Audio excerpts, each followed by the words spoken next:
നമസ്കാരം, എല്ലാവർക്കും പ്രവാസി മലയാളിയിലേക്ക് സ്വാഗതം. പുതുവർഷ സമ്മാനമായി ദുബായിയുടെ 15.2 കോടി രൂപ. യുഎഇയിൽ സ്വകാര്യ മേഖലയിൽ മാത്രമല്ല സർക്കാർ മേഖലയിലും നിരവധി പ്രവാസികൾ ജോലി ചെയ്യുന്നുണ്ട്. സർക്കാർ ജീവനക്കാർക്ക് ബോണസ് അനുവദിച്ച് പ്രഖ്യാപനവുമായി എത്തിയിരിക്കുകയാണ് ദുബായ് കിരീടാവകാശി Sheikh Hamdan bin Mohammed bin Rashid Al Maktoum. 15.2 crore ദിർഹത്തിന്റെ ബോണസ് അനുവദിച്ചാണ് ഉത്തരവിട്ടിരിക്കുന്നത്. യുഎഇ വൈസ് പ്രസിഡന്റും പ്രധാനമന്ത്രിയും ദുബായ് ഭരണാധികാരിയുമായ Sheikh Mohammed bin Rashid Al മക്തൂമിന്റെ നിർദ്ദേശപ്രകാരമാണ് ഇത്തരത്തിലൊരു ഉത്തരവ് പുറത്തുവിട്ടിരിക്കുന്നത്. സർക്കാരിന്റെ മാനവശേഷി വകുപ്പ് ചില മാനദണ്ഡങ്ങൾ നിശ്ചയിച്ചിട്ടുണ്ട്.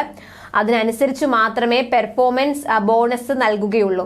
ജോലിയിൽ സ്ഥിരമായി മികവ് പുലർത്താൻ വേണ്ടി ജീവനക്കാരെ പ്രേരിപ്പിക്കുകയാണ് ഇതിലൂടെ ലക്ഷ്യം വെക്കുന്നത്. കൂടാതെ ജീവനക്കാർക്ക് മാന്യമായ ശമ്പളം ഉറപ്പുവരുത്തേണ്ടത് സർക്കാരിന്റെ പ്രതിബദ്ധത കൂടിയാണ്. അതിനാലാണ് ഇത്തരത്തിൽ ബോണസ് നൽകാൻ ദുബായ് തീരുമാനിച്ചിരിക്കുന്നത്. ഇനി സ്വകാര്യ മേഖലയിലെ പ്രവാസികൾ ഒട്ടും നിരാശരാകേണ്ട. അടുത്ത വർഷം, അതായത് 2024 യുഎഇയിൽ ശമ്പളം വർദ്ധിക്കുമെന്ന സർവേ ഫലം പുറത്തു വന്നിരുന്നു. ഇതെന്തായാലും പ്രവാസികൾക്ക് വളരെയധികം പ്രതീക്ഷ ഏകുന്ന ഒരു സർവേ ഫലം കൂടിയായിരുന്നു. യുഎഇയിലെ 53% കമ്പനികളും വേതനം ഉയർത്തിയേക്കും എന്നാണ് സർവേ ഫലം. 4.5% വർദ്ധിക്കുമെന്നാണ് പ്രതീക്ഷിക്കുന്നത്. സാലറി ഗൈഡ് യുഎഇ 2024 എന്ന പേരിൽ ആഗോള recruitment and HR consultancy Cooper Fitch December 20 പുറത്തിറക്കിയ സർവേയിലായിരുന്നു ഇക്കാര്യം വ്യക്തമാക്കിയത്.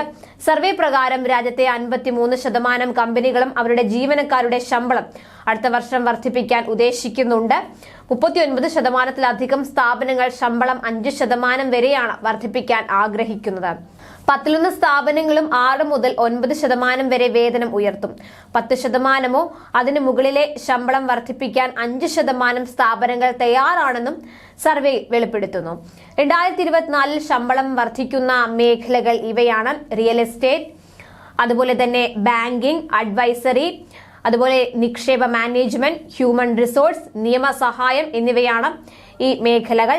തൊഴിൽ വൈദഗ്ധ്യമുള്ളവർക്ക് യുഎഇയിൽ വലിയ ഡിമാൻഡ് ഉണ്ടെന്നും ശമ്പളം വർദ്ധിക്കുമെന്ന സർവേ എമിറേറ്റിലെ തൊഴിൽ അന്വേഷകർക്ക് നല്ല വാർത്തയാണെന്നും കൂപ്പർ ഫിച്ചിന്റെ സ്ഥാപകനും സിഇഒയുമായ ട്രെഫോർ മർഫി അഭിപ്രായപ്പെട്ടു. 2020 അപേക്ഷിച്ച് 2023 യുഎഇ ആസ്ഥാനമായുള്ള കമ്പനികളുടെ എണ്ണം വർദ്ധിച്ചിട്ടുണ്ട്. രാജ്യത്തെ പകുതിയിലധികം സ്ഥാപനങ്ങളും ശമ്പളം വർദ്ധിപ്പിക്കാൻ ഉദ്ദേശിക്കുന്നതായി പഠനം വ്യക്തമാക്കുന്നതായും അദ്ദേഹം പറഞ്ഞു. 71% കമ്പനികളും 2023 അവരുടെ സ്ഥാപനത്തിന്റെ സാമ്പത്തിക പ്രകടനത്തെ അടിസ്ഥാനമാക്കി വാർഷിക ബോണസ് നൽകാനും പദ്ധതിയിടുന്നതായി സർവേ വെളിപ്പെടുത്തുന്നുണ്ട്. 29% അത്തരം പദ്ധതികളൊന്നുമില്ലെന്നാണ് സർവേ ഫലം. അതുപോലെ അക്കൗണ്ടിംഗ്, കെമിക്കൽസ്, കൺസ്യൂമർ ഗുഡ്സ്, അതുപോലെ ഹോസ്പിറ്റൽ, ഹെൽത്ത് കെയർ ജീവനക്കാർക്ക് 6 മാസത്തെ അടിസ്ഥാന ശമ്പളം വരെ ബോണസായി പ്രതീക്ഷിക്കാവുന്നതാണ്. എന്തായാലും പുതുവർഷത്തിൽ വലിയ പ്രതീക്ഷകളോടെയാണ് പ്രവാസികളും നീങ്ങുന്നത്.